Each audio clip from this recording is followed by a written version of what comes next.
I've been talking about coming to this conference with Nicole and Craig for months and months and months, and I'm so excited to finally be here with you all to talk about what advocacy is, why it's important, and why it is absolutely critical that you, as the experts in preservation and Main Street, are talking with your elected officials. So we're going to go through a lot of content today, and hopefully we'll have some time at the end for questions as well, but thank you again for being here.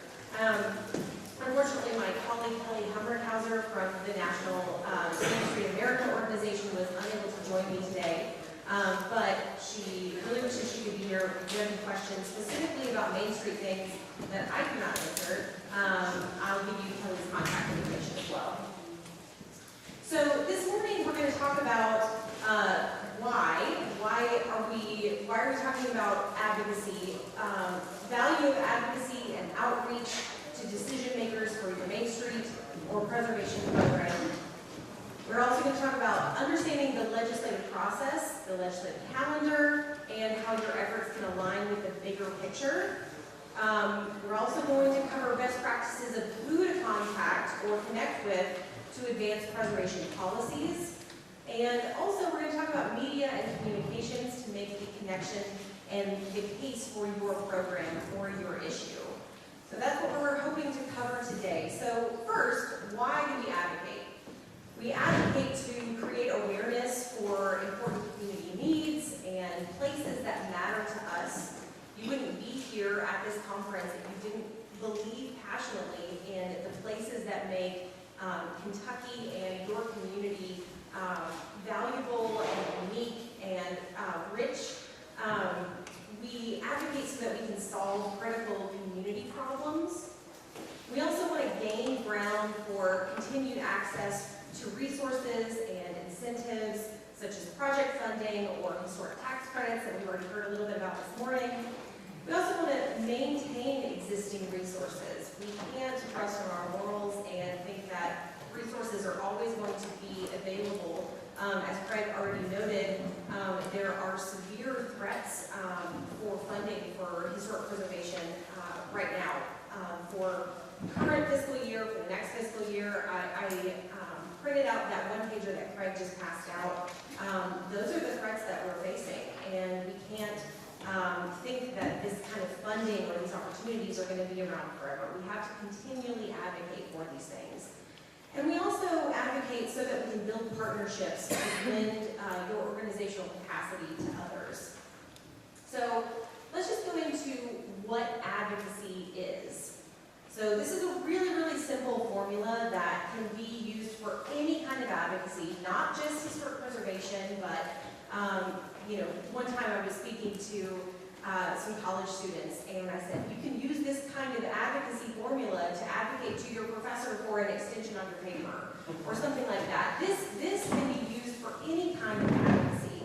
So the formula is real simple. It is compelling data, effective storytelling, and a clear ask, and that yields advocacy for policy change. So you've got to have all three of those components. The one that most people forget about is that clear ask. If you go into a meeting with an elected official, doesn't matter if it's federal, state, local, hyper-local, and you've got compelling data and a really good story. And we as preservationists always have really good stories about the places that we're trying to save, right? But sometimes people forget to make that clear advocacy ask. What are you looking for? Are you looking for additional resources like funding? Are you looking for some kind of statute or law to change to make it easier for you to save the places that you need to save? Make sure you've got that clear ask or the formula falls apart. You're not going to affect any kind of change without that ask. So just by a show of hands, can I see who in here has done advocacy before, has advocated before?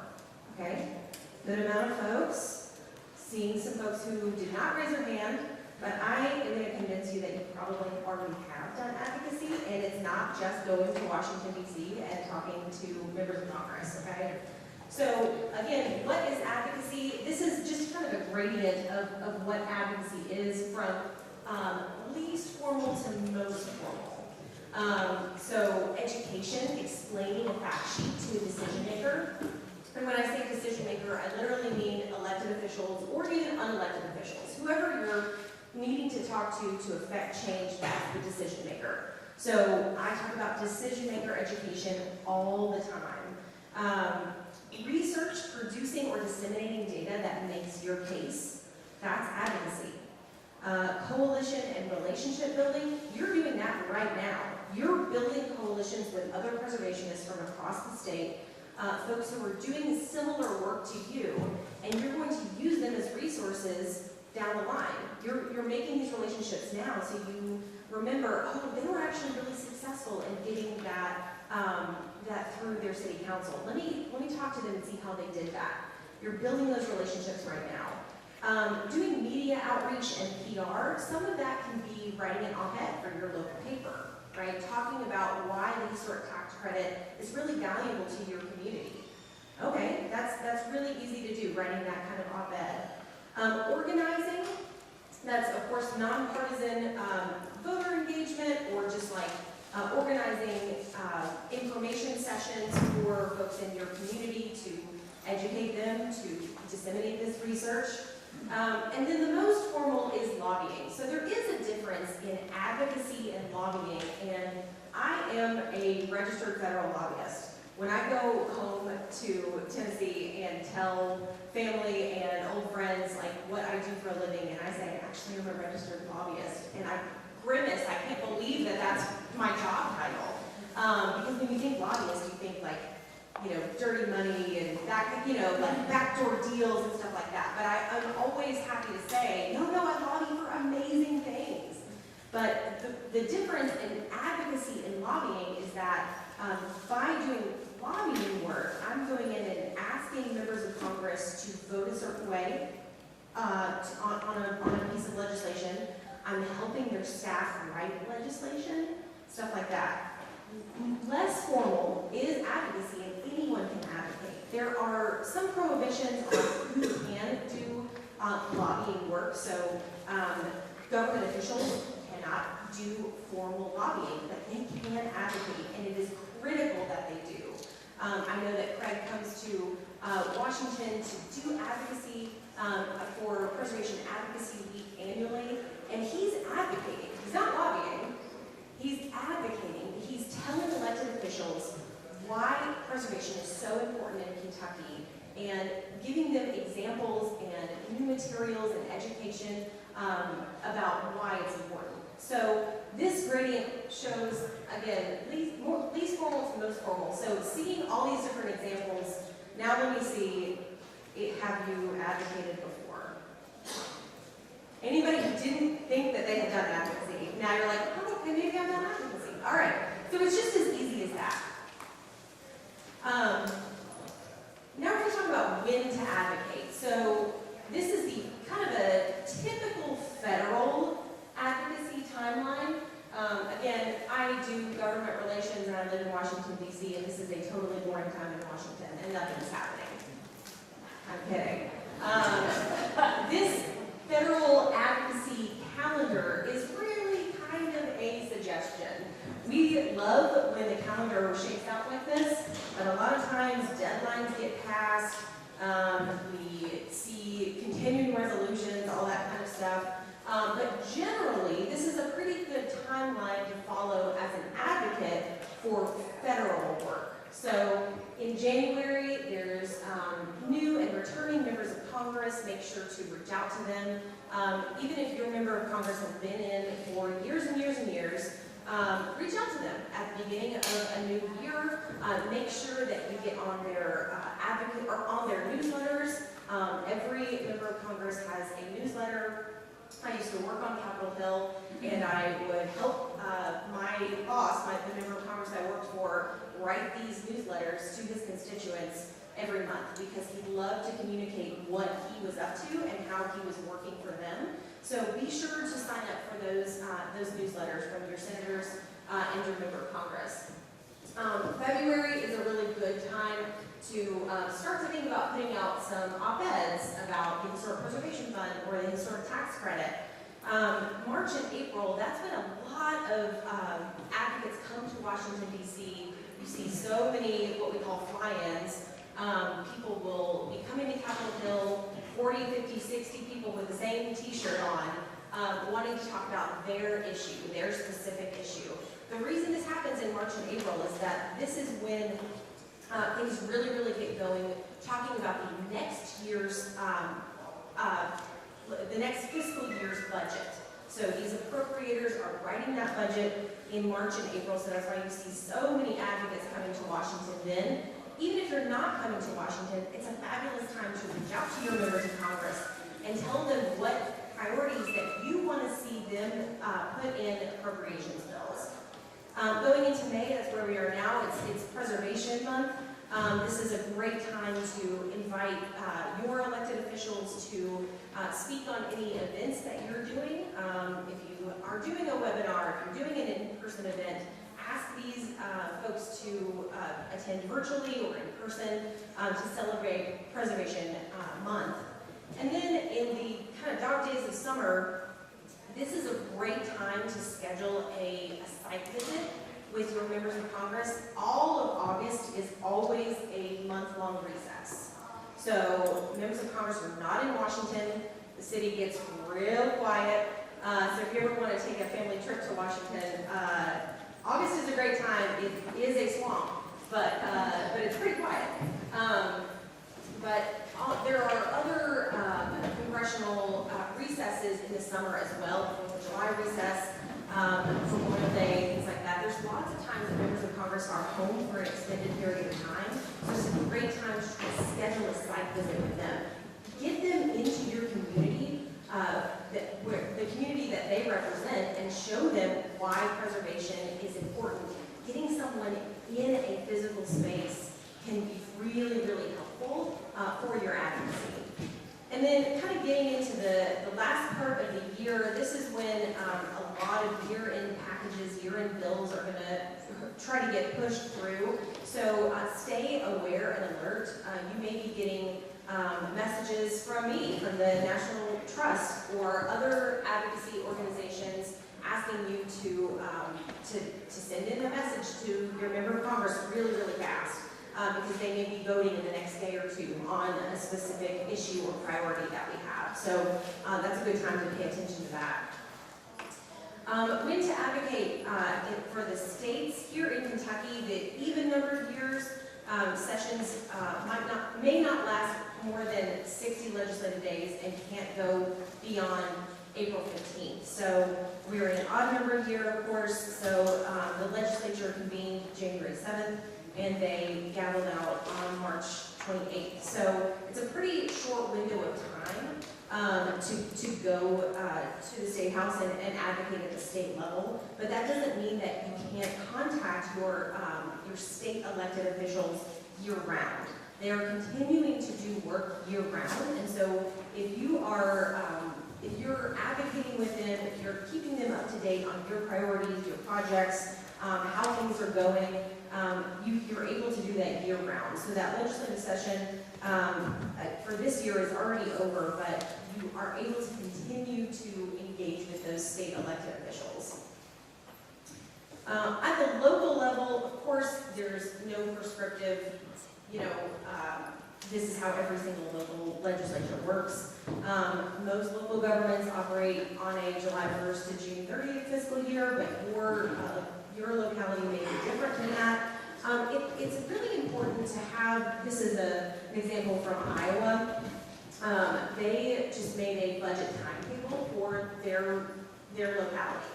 So it was good for them to kind of have that laid out so that they knew exactly when to engage with their local elected officials. So that might be a really good thing for you to do, kind of get an idea of exactly when your city councils are or town councils are planning budgets, things like that.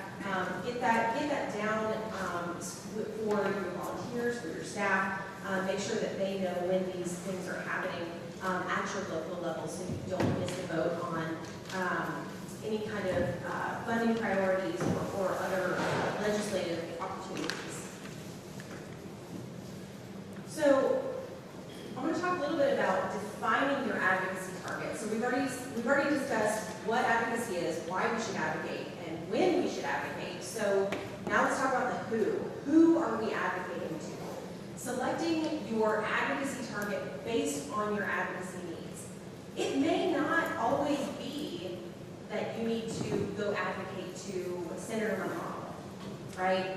He may not be the one to be able to give you a solution to what you're looking for.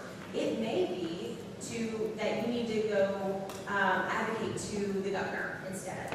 So define exactly who your advocacy target is, so you know the priorities that you have, you know the solutions that you're trying to seek. So have that ask in mind, what you're exactly trying to do, and that will help you define your advocacy target. And you need to be really, really specific. It's not just, I have a problem, I need an elected official to weigh in on this. You need to be very specific. Is it that one person on your city council who will not budge on your issue, and you need to convince them that they need to vote a certain way to give more funding to your Main Street program or to your preservation program? Be very, very specific about who your advocacy target is.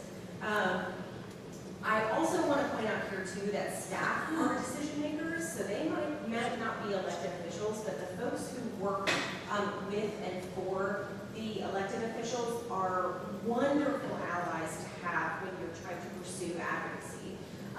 Again, I worked on Capitol Hill, and my boss would look to me and my other colleagues to kind of be instant experts on a lot of topics. So I would have meetings all throughout the day on things like preservation, but I would also have meetings about Medicare. And I would also have meetings about the highway trust fund, like things like that. So I was having tons of meetings on a lot of different topics, and it was really important for me as a staffer to rely on advocates who were coming in, talking with me in person, sending me emails, updating me on their priorities, because you all are the experts here. Remember, if you get nervous about thinking about talking to elected officials, remember that you are the expert. So you know more than they do about preservation, I guarantee it. And so it's up to you to educate them on what the priorities are, why this is important, why this is an essential fabric of your community. So you can educate those staff, and they can continue to work with you throughout the year and as the years go on. I will guarantee you, especially at the federal level, you are not going to have the personal email address of your member of Congress unless you go way back and you've been friends since you were small. But you will have the email address of the staffer who works with them, and you're going to be able to communicate with them a lot more regularly. Sometimes when people come to Washington to do advocacy, they get kind of disappointed if they don't have a meeting with the actual senator or the actual representative. But oftentimes meetings with staff are a lot more valuable, and that really can apply at the state and local level as well. So please do keep that in mind. Just talking about your federal delegation here, when you're thinking about your advocacy targets, also think about the work that they do. Think about the committees that they sit on, and how that can help the work that you're trying to pursue. So, anybody here in Representative McGarvey's district? Okay, so he serves on the Small Business Committee. All right, so if you are thinking through issues related to Main Streets, and you're like, you know what, I need him to become an ally on this, and I know that he serves on small business. Great, we're going to talk about how Main Street supports small businesses, and how this is pouring into our communities. That's a fabulous way to do that. It may not be as effective as, that argument may not be as effective with Congressman Massey. Anybody in Congressman Massey's district? Okay, he doesn't serve on small business. So that is a good argument to talk about how Main Streets contribute to small businesses, but he doesn't serve on the Small Business Committee. So that might not be the best way to talk to him about preservation in Main Streets. Talking to Congressman Hal Rogers, anybody in his district? Hal Rogers was my boss's best friend when they were in Congress together before my boss retired. But Mr. Rogers serves on the Appropriations Committee and has for years and years. That is essential. That is how Congress funds every piece of the federal government. So Mr. Rogers has a lot of weight when it comes to funding the Historic Preservation Fund. So looking at that one pager that Craig passed out, and we're thinking about all of the concerns that fiscal year 2025 dollars have not been released, and that was passed by Congress in March. That was already passed by Congress, and those dollars haven't been released. You know who's a good person to talk to? Mr. Rogers, because he serves on the Appropriations Committee. Let's see. So same with Senator McConnell as well, and Senator Paul. He's on small business. Senator McConnell is on appropriations as well. So you've got a good delegation here that have interests in how the federal government is funded, and then how to support small businesses as well. So think about that. This is just an example with your federal delegation, but think about that with your state elected officials. They all serve on multiple committees. Think about what committees they serve on and how you can tailor your pitch to them with the specific interests that they have. Sometimes folks get assigned to a committee just based on we need someone to sit in this committee seat. A lot of times, folks are assigned to committees based on their personal interest or background. So think about that too as you're trying to tailor your pitch. I want to talk a little bit about federal historic preservation issues. There is a QR code if you want to scan it. That just goes to the National Trust Advocacy Center. So we have really easy ways for you to contact your federal elected officials just by sending them a quick note. You can scan that, maybe take a look at it later in a break, and send in a couple messages to your members of Congress. We currently have an advocacy action specifically about these concerns with the Historic Preservation Fund. And we have one about the historic tax credit and other things like that. So take a look later if you want to. But federal preservation issues right now, funding the Historic Preservation Fund. So the committees that oversee this are the Natural Resources Committee. You don't have any federal members of Congress on natural resources, but as I pointed out, you do have folks who serve on appropriations. And so appropriations is how it's funded. Natural resources is kind of the authorizing functionality of the Historic Preservation Fund. They also oversee the National Park Service, Department of the Interior, things like that. The outlook in this Congress, we are currently in the 119th Congress. Congress lasts 2 years. So we're currently in the 119th Congress.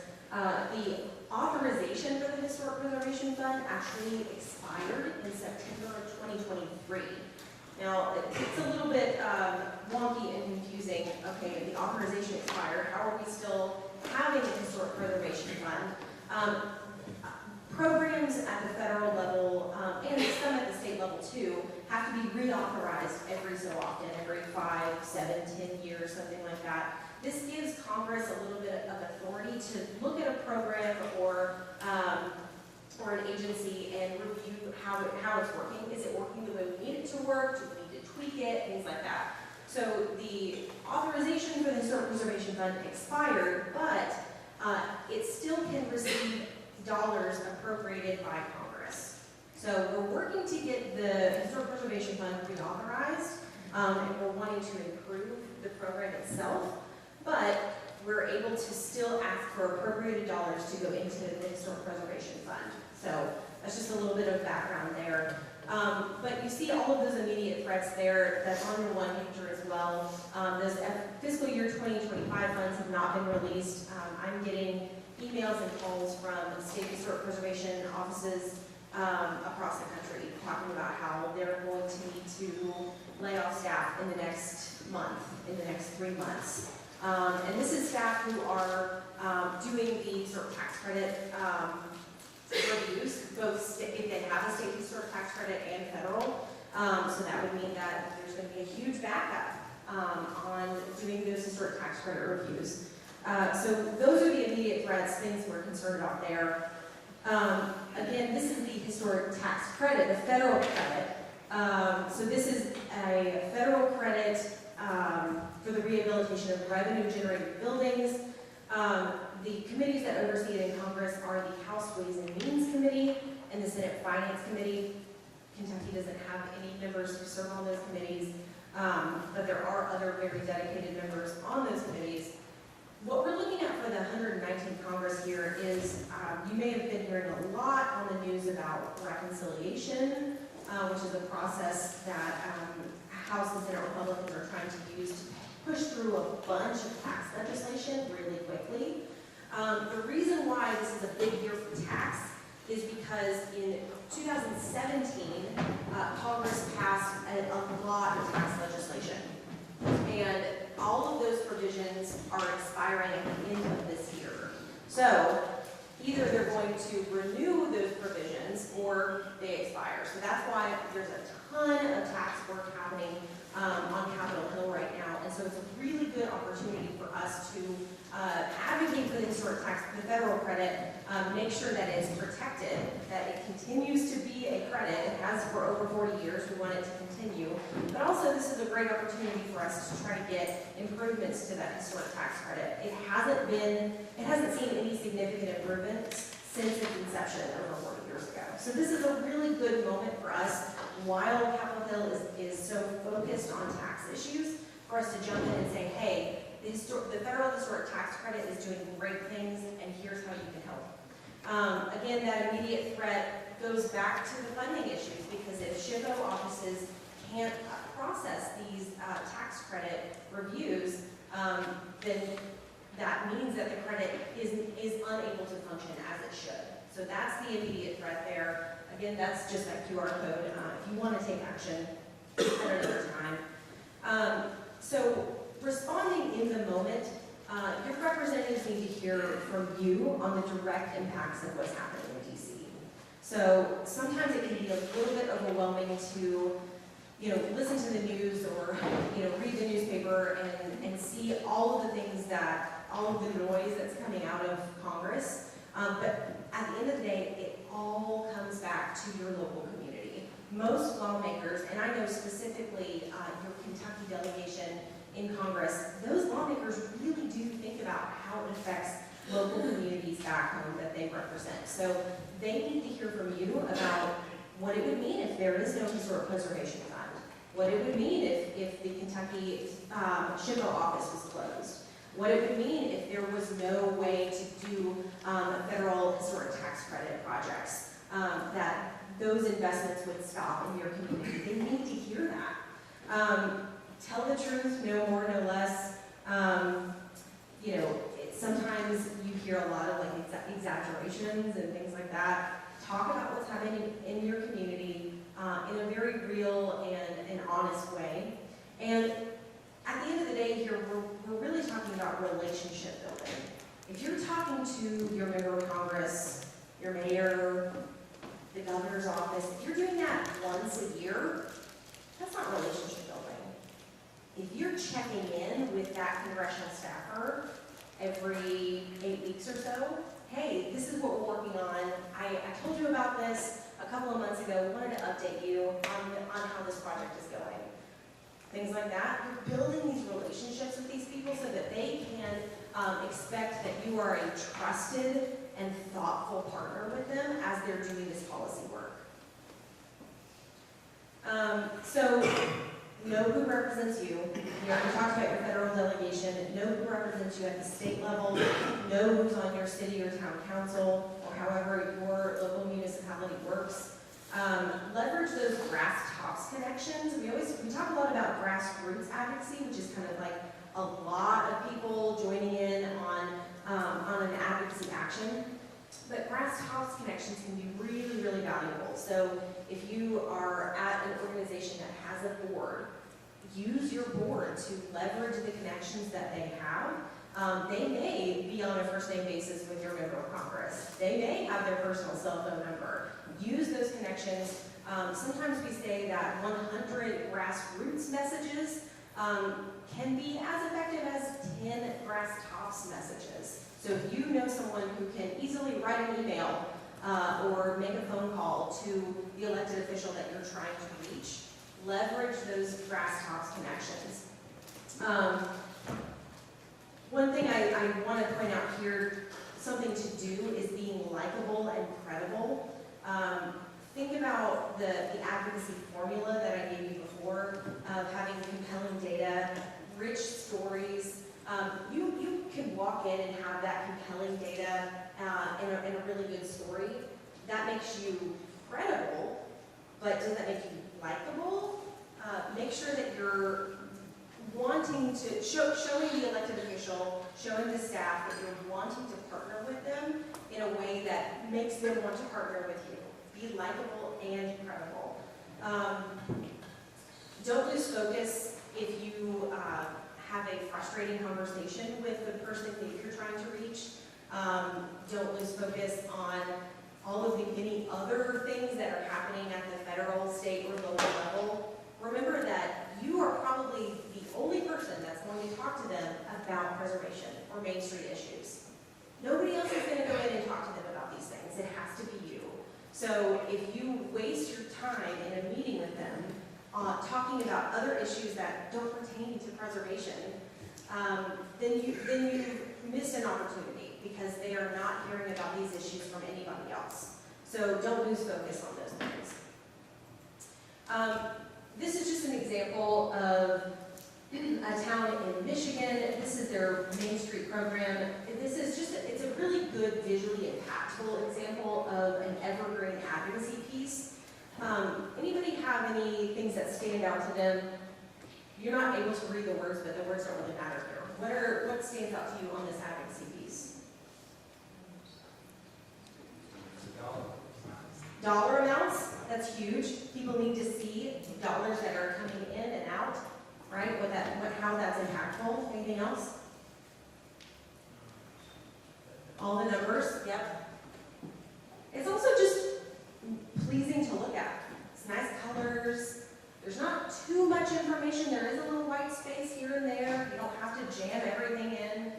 There's not silly clip art. There's photos from the community.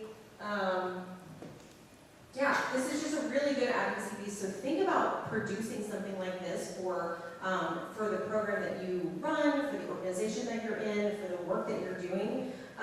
This is just, it's a good way to show state of downtown. It gives you a by the numbers, as you said, 11 blocks. There's 114 residential units. These are the things right off the top that decision makers need to know. So it's a visually impactful advocacy piece that I would encourage you to try to create. So real quickly, I'm going to go through what a meeting can look like. Again, I'm going to talk more, give more examples at the federal level, but this can be applied at any level of decision maker. So when you're planning a meeting, before the meeting, work with the scheduler or the district director. At the federal level, there are folks who work back home in your district who run things kind of from there, and then there are staff in Washington who run things from there.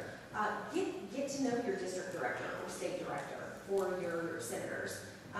Oftentimes the directors at the district or state level are close personal friends with the elected official. They have chosen this person to kind of run things back home in the state or in the district. So get to know your state or district director for those federal folks. That's going to really, really help you get on the schedule of that elected official when they're back home in the state or district for a visit, for a site visit, things like that. Be really flexible with opportunities for a meeting. Follow up with the names and all of the affiliations of folks who are going to be in the meeting with you. It's really helpful for them. And then also work with the communications director and press secretary. Earlier I mentioned that you should be signing up for the newsletters of your elected officials. Also start following them on social media. If you have an organizational social media account or your personal account, whatever it is, start following them on social media, and this way you're going to be able to to keep tabs on them a little bit quicker than newsletters. But also, if you have a meeting with them in person, if they do a site visit with you, you can take photos during that visit, during that meeting, share them with the communications director or the press secretary, and then they can share them on their social medias. So I promise you, when I worked on Capitol Hill, my boss loved taking pictures with constituents, especially back home. He wanted to show how he was in the community, and so I guarantee your elected officials are the same way. And also do your homework. Just the example of knowing which committees that these elected officials serve on, know that. Know whether or not the mayor that you're trying to reach brews his own beer, and you can talk about, oh great, you know what, there was a wonderful historic tax credit project that created this brewery. Have you heard of this brewery before? Oh, that's a wonderful example. I can't tell you how many congressional staffers I get really excited when I point out all of the breweries in Washington, D.C. that are tax credit projects. So do your homework, know their background. During the meeting, take photos, use social media, get permission of course first, but those photos are gold for your newsletters too. Think about your newsletters, your one-pagers. Using those photos are going to be really, really helpful for that. Tell those authentic stories, use reliable data, and make that advocacy ask. Do not leave a meeting without an ask. Sometimes people say, like, well, what if I don't have an exact thing that I'm asking for? Okay, well, the ask is, hey, can we continue to stay in touch? Would it be okay if I send you some dates over the next congressional recess where you might want to come do a site visit? That's the ask. It can be as easy as that. Can we stay in touch? But always have an ask. Show that you are in there because you want to build this relationship between the two of you. I also say my best piece of advocacy advice is don't stop until you get a yes. So this doesn't mean you strong arm them into doing exactly what you want them to do. That's not what I'm saying here.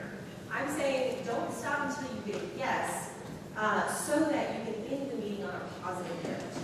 So let's say you are having a meeting with Senator McConnell and his staff, and you say, Senator, it's really important that you have a robustly funded historic preservation fund. So can I count on you to put $225 million toward the historic preservation fund this year? Senator McConnell might say, I don't think I can do that. Okay?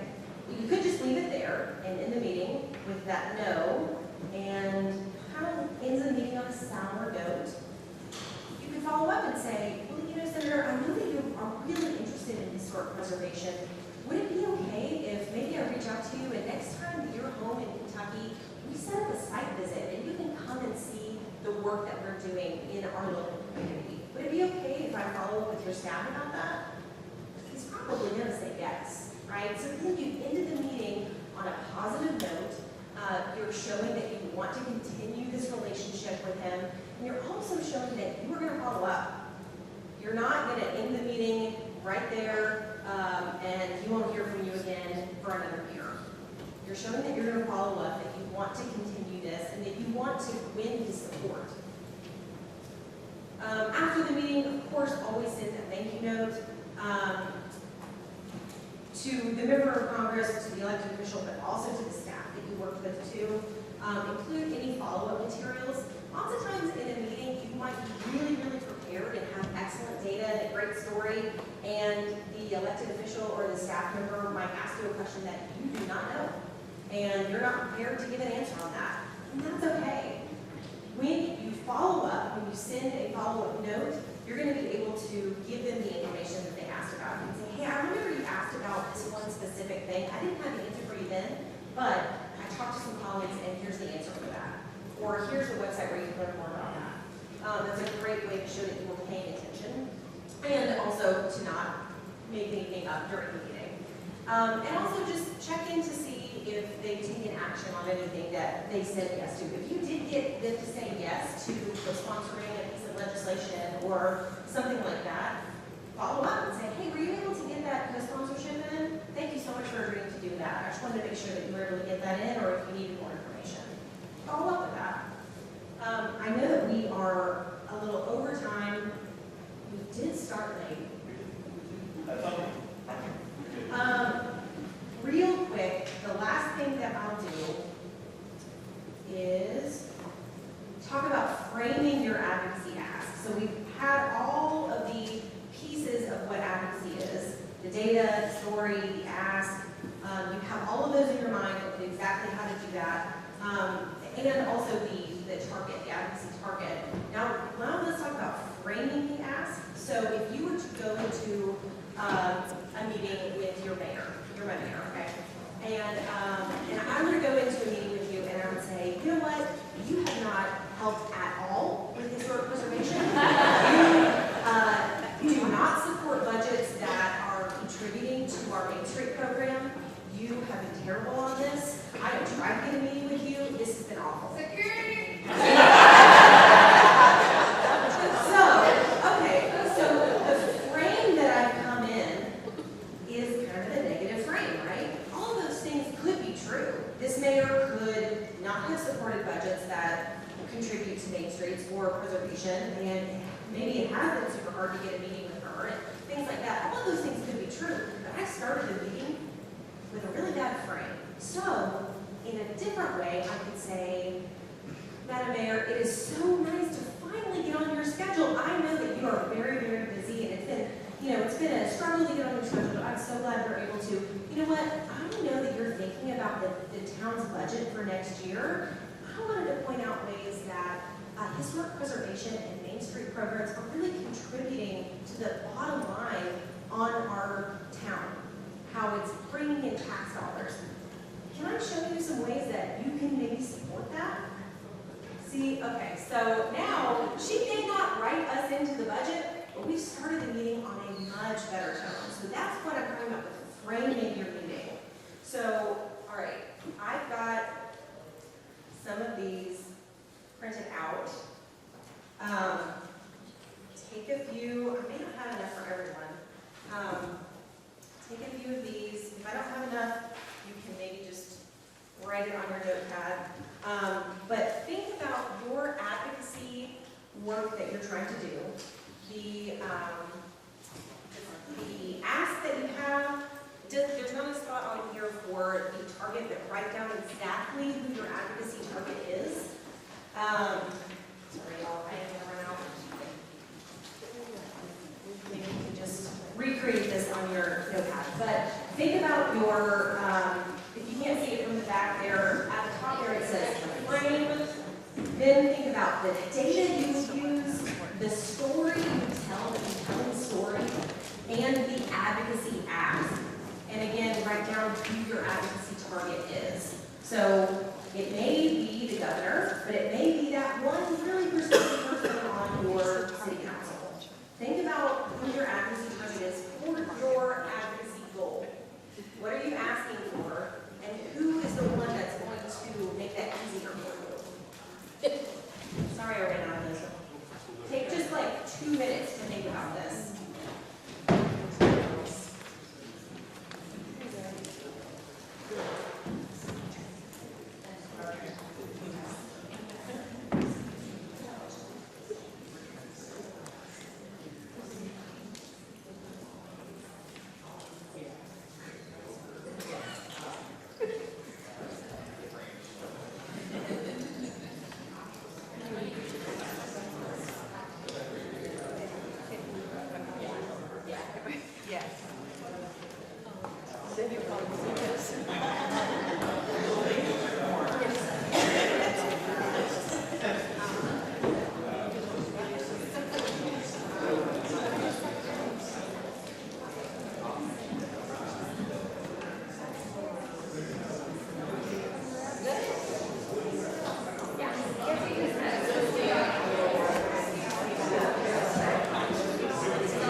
of this advocacy puzzle to determine for your specific thing. Okay, sometimes it is hard to know exactly what you're asking for.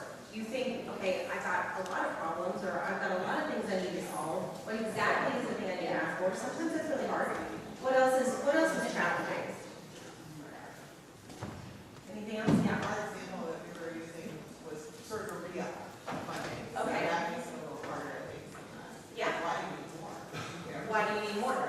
Yeah, okay, exactly. So you know what your ask is, Right. but maybe it's a little bit challenging to say, okay, we need more for these reasons. Okay, that's where compelling data is going to come in. Look at what we were able to do with the funding we already have. We could do so much more with more funding. Yeah, that's where that compelling data is going to come in. Anybody have an example of an advocacy target that you want to share? Or maybe you're still thinking about who your target is. Sometimes that's really challenging too. Anybody have any questions? I don't have a question, and I have lots of targets that I can't talk to them, so there's that. But one of the things I think is that I have learned from a friend who is a professional fundraiser is when you ask somebody, instead of getting a yes or no answer, to say, would you consider? Because then you're not leaving that meeting with a no. And then you can say, I'm going to follow up with you. So you've given them time to think about it instead of making that yes or no judgment right away. Yeah, that's great. That's great. Any other thoughts or questions?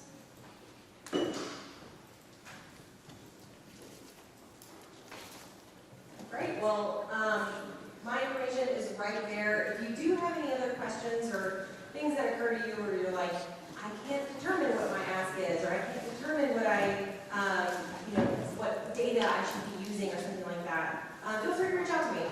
Also, the National Trust annual conference is in September. This year it's in Milwaukee. If anybody wants to make a trip to Milwaukee, I'll be there. But thank you all. This has been really fun. I appreciate it.